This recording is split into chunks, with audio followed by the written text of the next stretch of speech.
Bam. Alright, I'm not sure if you can see here, but we have ourselves a aluminum radiator in it, which we got free from a buddy.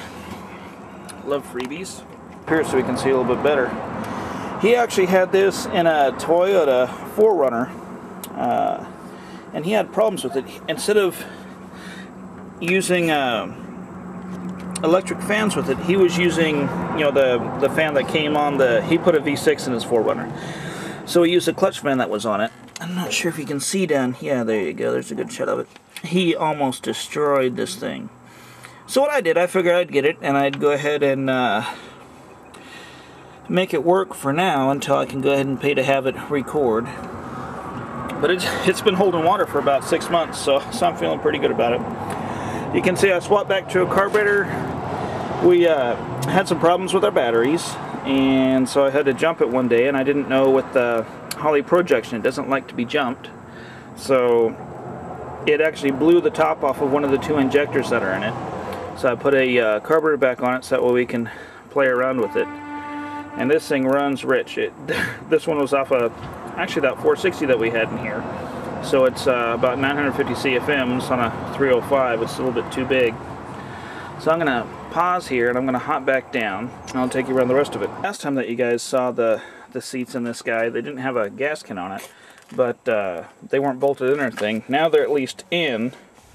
This is part of the original mount for it. The old gas tank used to sit down under here. We're going to make that a little cubby hole.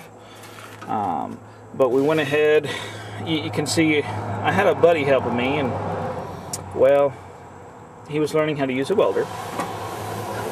So I had him go ahead and fab up the driver's side here.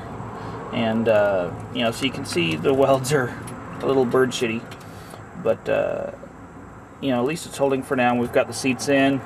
We're gonna have to move a little bit of stuff because I used the old Ford steering wheel on here. Either I'll have to put in a smaller steering wheel or something, because the seat just, I've got the seat back as far as I absolutely want to go, but it's pretty close to the steering wheel.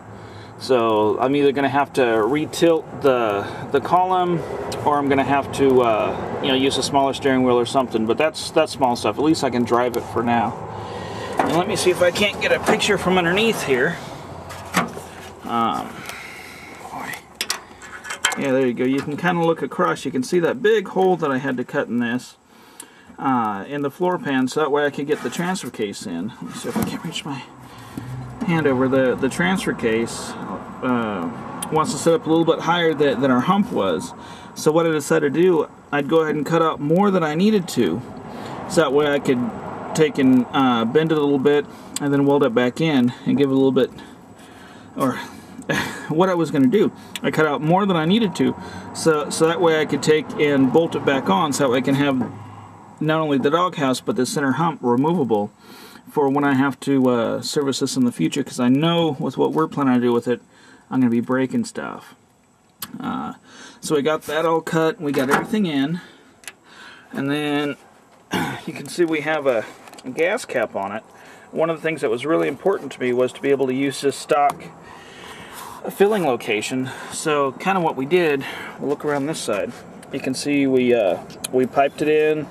We had to cut this out. I'll go ahead and scab that back in. I saved that piece. All I have to do is cut the hole out. We weren't quite sure how this was going to turn out. So now all I've got to do is cut a big horseshoe in it, put it back in, put a grommet around it, and we're done there. And then we piped around. We kind of disappear behind the frame rail there. Let me get a different shot. Okay, you can kind of see the tube coming back. We used some of the stock FJ stuff, which is kind of cool. And then for gas tank, we actually used one out of a, well, I don't know if you can see this at all, out of a mid-70s Camaro. And we turned it sideways, and we used the straps, I believe, off a Chevy truck. We did a lot of junkyard routing, and so this thing will hold a lot. I'm guessing it's probably a 27-gallon tank. I mean, this thing's huge, and I like it because you can see our rear bumper here. We're only sticking down, oh shoot, you know, half a finger's width, so probably 1.5 inches. So that way I'm not going to have to worry about too much about rocks coming up and smacking it. And even if they do, it'll just you know, I'll probably end up putting a piece of metal over this so it makes a skid plate out of it. And I didn't give an update from last time, but we went ahead and ground these down so that way they're the same as our spring, and we went ahead and put in some grommets for now. They weren't the right ones, but they're ones that'll work for now, and they were free. I just pulled them off an old truck that we had around here. So at least we can squeak around the yard and flex it out a little bit. But this thing works great. I'm going to take a few pictures of it here a little bit later, and you know, I don't have too much I can flex it on here, but I'll try to get something out of it, so that way it looks like we actually built something. And I kind of think that's about where we're at. Stand back up here. And this thing isn't really very tall. The hood is about chest level for me. So having 44s and still having a rig this short is pretty cool. But today I'm going to try to fab up the exhaust on it so that way it doesn't come right up inside and try to fixate me when I move it around. So hopefully next time I see you, there'll be exhaust.